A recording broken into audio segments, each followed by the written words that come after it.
જેમના માર્ગદર્શનથી આપણે સૌ અહીંયા ભેગા થયા છીએ એવા અરવિંદજી માટે જોરદાર તાળીઓ થઈ જાય અને એમને વિનંતી કરીએ કે આપણું માર્ગદર્શન કરે આમ આદમી પાર્ટીના રાષ્ટ્રીય સંયોજક અરવિંદ કેજરીવાલજી, જોરદાર તાળીઓ થઈ જાય।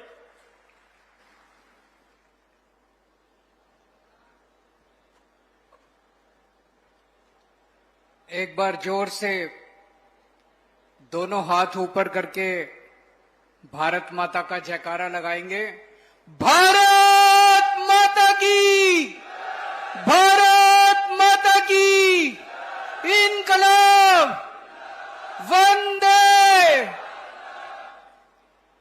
आज इतनी बड़ी संख्या में हजारों हजारों की तादाद में आए हुए मेरे प्यारे पशुपालक खेडूत भाइयों को मेरा नमस्कार, सबको मेरा प्रणाम। बहुत बहुत आभार, आज आप इतनी बड़ी संख्या में यहां पधारे हैं। सबसे पहले देवायत पंडित की भूमि को मैं नमन करता हूं, सलाम करता हूं। साबरकांठा की भूमि को मैं नमन करता हूं। आज साबरकांठा की भूमि न्याय मांग रही है, अपना हक मांग रही है, सम्मान मांग रही है। अभी कुछ दिन पहले साबर डेयरी में एक बहुत दर्दनाक और दुखद वारदात हुई, जब पशुपालक खेडूत भाई बड़ी संख्या में अपना हक मांगने के लिए सरकार के पास प्रदर्शन करने के लिए पहुंचे, तो इस भ्रष्टाचारी सरकार ने, निर्दयी सरकार ने, क्रूर सरकार ने उनके ऊपर लाठीचार्ज कर दिया। गरीब खेडूत भाइयों के ऊपर लाठीचार्ज कर दिया, आंसू गैस के गोले छोड़े, जिसमें हमारा एक गरीब पशुपालक खेडूत भाई अशोक चौधरी, वो हमें छोड़ के चला गया। दोस्तों, ये इतनी गंदी सरकार है। मेरे को पता चला दिल्ली के अंदर कि एक खेडूत भाई की मौत हो गई प्रदर्शन करते हुए। मैंने भगवंत मान साहब से बात की। भगवंत मान किसान के बेटे हैं, इनकी भी खेती की जमीन है पंजाब में, आज भी इनका परिवार खेती करता है। पंजाब में हमारी सरकार खेडूत भाइयों के लिए खूब काम कर रही है। हम तुरंत टिकट कटा के आप लोगों के बीच में आज आप लोगों से मिलने के लिए आए हैं, बात करने के लिए आए हैं। पशुपालक खेडूत भाई क्यों इकट्ठे हुए? उनकी क्या मांग थी? उनकी मांग थी कि साल के अंत में जो बोनस या नफा दिया जाता है, नफा बोलते हैं उसको, नफा दिया जाता है, बोनस दिया जाता है, वो उनको जायज हक दिया जाए।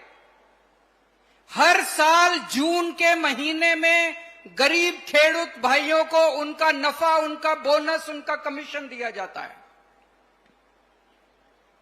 इस बार जून के महीने में गुजरात सरकार ने 9.5% नफा डिक्लेयर किया।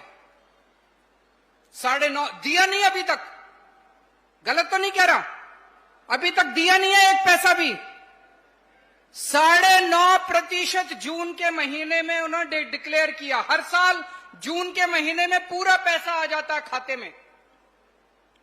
खेडूत भाई बेचारा गरीब आदमी है, उसे बीज खरीदना है, उसे खाद खरीदनी है, उसे अपने बच्चों की फीस देनी है, उसे घर का गुजारा करना है। जब जून के महीने में उनको अपना पैसा नहीं मिला, 9.5% में पूछ रहा था, मैं देख रहा था, सन 2020-21 वाले साल में 16% नफा मिला। 21-22 में 17% नफा मिला। 22-23 में 16.5% नफा मिला।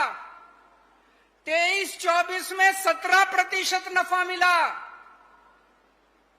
इस साल 9.5% नफा मिला। कहां गया सारा पैसा? कहां गया सारा पैसा? पिछले 5 साल से 17%, 16%, 18% नफा मिल रहा है। इस साल 9.5% नफा। कहां गया सारा पैसा? उस पैसे से इन बड़े बड़े महल बन गए।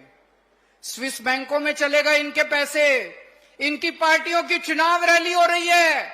इनकी पार्टियों के ऊपर सारा पैसा खर्च किया जा रहा है। आपका पैसा लूट के, गरीब खेडूतों का पैसा लूट के ये अपने बड़े बड़े महल और बड़ी बड़ी गाड़ियां खरीद रहे हैं, हेलीकॉप्टर खरीद रहे हैं, जहाज खरीद रहे हैं ये लोग, आपका पैसा लूट के। 14 जुलाई को अशोक चौधरी की मौत हुई। ये इतने गंदे हैं, इतने भ्रष्टाचारी हैं, उसके बावजूद इन्होंने आपकी बात नहीं मानी। उसके बावजूद डेयरी का नफा इन्होंने नहीं बढ़ाया।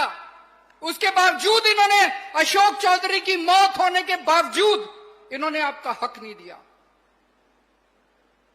18 जुलाई को 12 बजे ईशुदान गढ़वी ने प्रेस कॉन्फ्रेंस करके ऐलान किया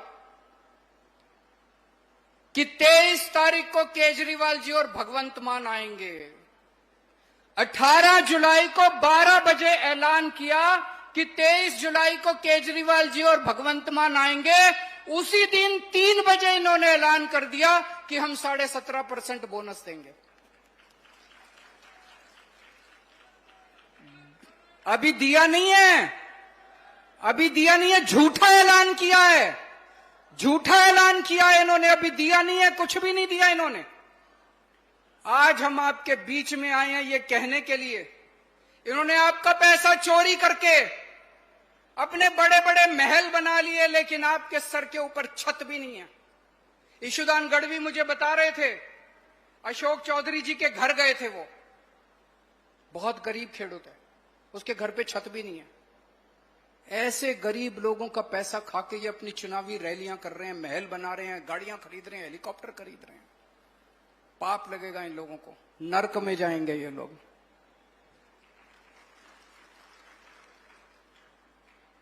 मैं आपसे पूछना चाहता हूं, हम लोग लोकशाही में रह रहे हैं, जनतंत्र में रह रहे हैं, जनता चुनती है, सरकार बनती है।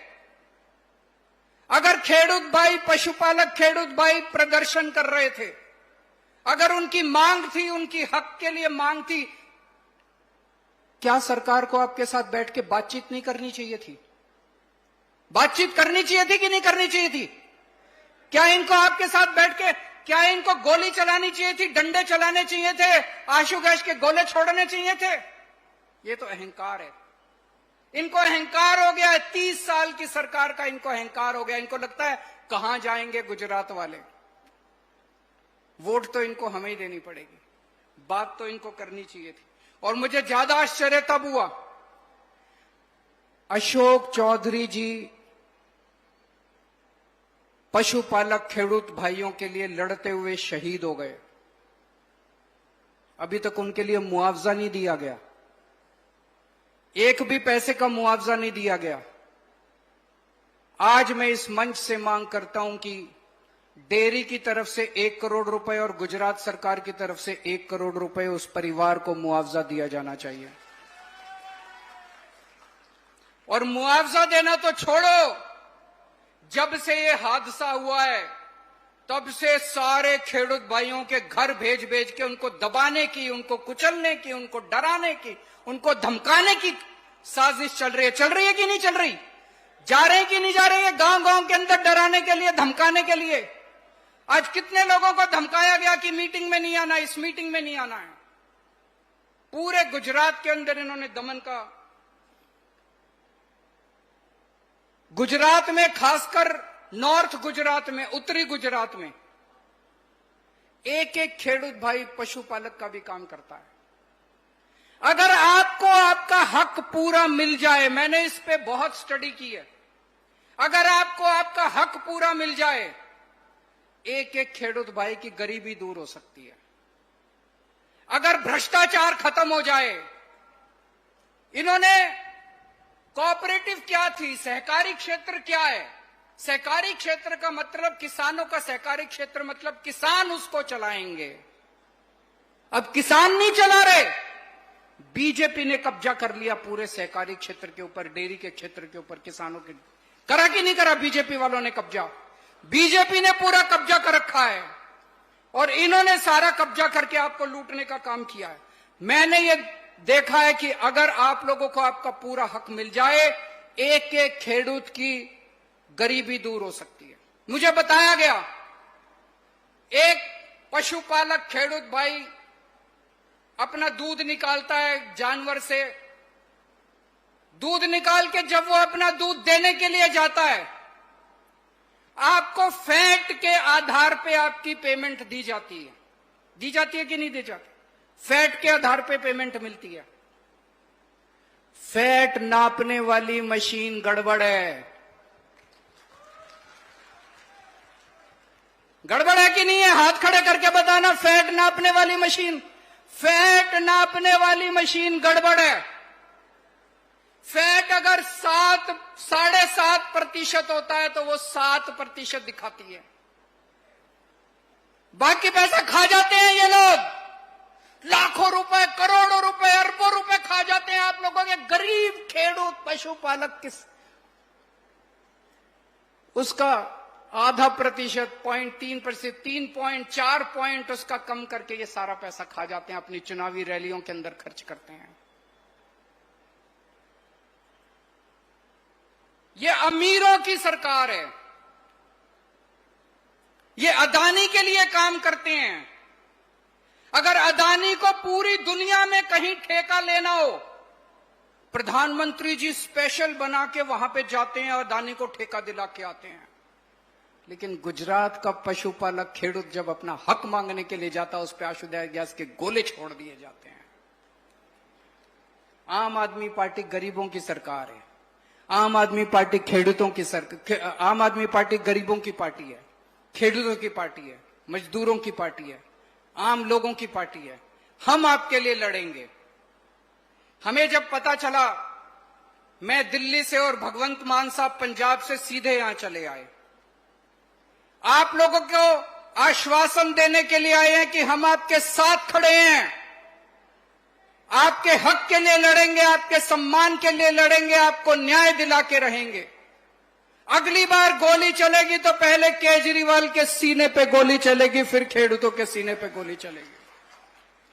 अभी जैसे मान साहब ने बताया, पंजाब में हमारी सरकार ने खेडूतों के लिए बहुत काम किया है। आपको जान के ताज्जुब होगा, 2022 में हमारी सरकार बनी थी, उसके पहले पूरे पंजाब में केवल 20% खेतों में सिंचाई का पानी जाता था, केवल 20%। 3 साल में आज 60%, 60% खेतों में सिंचाई का पानी जाता है और अगले साल 1 साल में 90% खेतों में सिंचाई का पानी जाना शुरू हो जाएगा। पंजाब में हमने खेती की बिजली फ्री कर दी है। यहां पे भी फ्री है क्या? पंजाब में खेती की बिजली फ्री है। दिन में 8 घंटे लगातार खेती के लिए बिजली मिलती है किसानों को, खेडूतों को 8 घंटे बिजली मिलती है डेली। खेडूतों के लिए खूब काम कर रहे हैं हमारी सरकार। ये लड़ाई आपकी दूध के लिए लड़ाई नहीं है, ये लड़ाई आपकी न्याय के लिए लड़ाई है, इंसाफ के लिए लड़ाई है, ये आपकी सम्मान के लिए लड़ाई है। 40 साल पहले 1985 में कांग्रेस की सरकार बनी, भारी बहुमत से 149 सीट आई उनकी, भारी बहुमत से उनकी सरकार बनी। 1987 में 2 साल के बाद कांग्रेस को इतना अहंकार हो गया, जितना आज बीजेपी को है, इतना अहंकार हो गया, उन्होंने किसानों के ऊपर गोली चलाई, 10 किसान मारे गए और उसके बाद से आज तक गुजरात के अंदर कांग्रेस की सरकार नहीं बनी। मैं बीजेपी को कहना चाहता हूं, उनकी उल्टी गिनती शुरू हो गई है। ये जो इन्होंने अशोक चौधरी जी की शहादत, ये बेकार नहीं जाएगी। बीजेपी की उल्टी गिनती शुरू हो गई है। जैसे कांग्रेस ने दमन किया था और गुजरात के लोगों ने उनको उखाड़ के फेंक दिया, ऐसे ही गुजरात के लोग अब बीजेपी को उखाड़ के फेंकेंगे। गुजरात अब बदलाव मांग रहा है, गुजरात अब परिवर्तन मांग रहा है। अभी तक गुजरात के पास विकल्प नहीं था। गुजरात में बीजेपी की सरकार नहीं है, गुजरात में बीजेपी और कांग्रेस की गठबंधन की सरकार है। आज तक गुजरात में कोई विपक्ष नहीं था, अब गुजरात में विपक्ष है। आम आदमी पार्टी गुजरात के अंदर विपक्ष है, आपके हक के लिए लड़ेगी। थोड़े दिन पहले राहुल गांधी जी आए थे, वो बोल के गए एक शादी का घोड़ा होता है, एक रेस का घोड़ा होता है, बोले थे ना राहुल गांधी, एक शादी का घोड़ा होता है। मैं कहना चाहता हूं कांग्रेस के सारे शादी के घोड़े हैं और आम आदमी पार्टी वाले सारे लंबी रेस के घोड़े हैं। शेर है शेर आम आदमी पार्टी के ईशुदान गढ़वी, गोपाल इटालिया, मनोज सोरठिया, महेश जी, मुकेश जी, सब लोग शेर हैं हमारे। अगर इनको डराने की कोशिश करोगे बीजेपी वालों, खर्द। अभी चेतर वसावा को इन्होंने जेल में डाल दिया। क्या कसूर था चेतर वसावा को? ईमानदार आदमी है चेतर वसावा, ईमानदार नेता है, आदिवासियों का बहुत बड़ा नेता है, पूरा आदिवासी समाज चेतर वसावा को मानता है। उसको पकड़ के जेल में डाल दिया। क्यों डाल दिया? बीजेपी को क्या लगता है हम डर जाएंगे? मेरे को इन्होंने 1 साल जेल में रखा, हमारे मनीष सिसोदिया को इनको क्या लगा हम डर जाएंगे? अरे 10 साल जेल में रखो, पूरी जिंदगी हमें जेल में रखो, भगत सिंह के चेले हैं हम लोग, ऐसे डरने वाले नहीं है हम लोग। 30 साल से इनकी सरकार है, इनको अब अहंकार हो गया है। अब बदलाव करने का समय आ गया है। चाबी आपके हाथ में है, विकल्प अब आपके पास है। डरना, अब अपने को डरना नहीं है। सब लोग इकट्ठे हो जाओ और इकट्ठे होके अब हम सब लोगों को बीजेपी का सामना करना है। आज आप सब लोग इतनी बड़ी संख्या में यहां इकट्ठे हुए, आपका फिर से दिल से बहुत बहुत आभार। हम सब आपके साथ हैं और मिलकर गुजरात के विकास के लिए लड़ाई लड़ेंगे। भारत माता की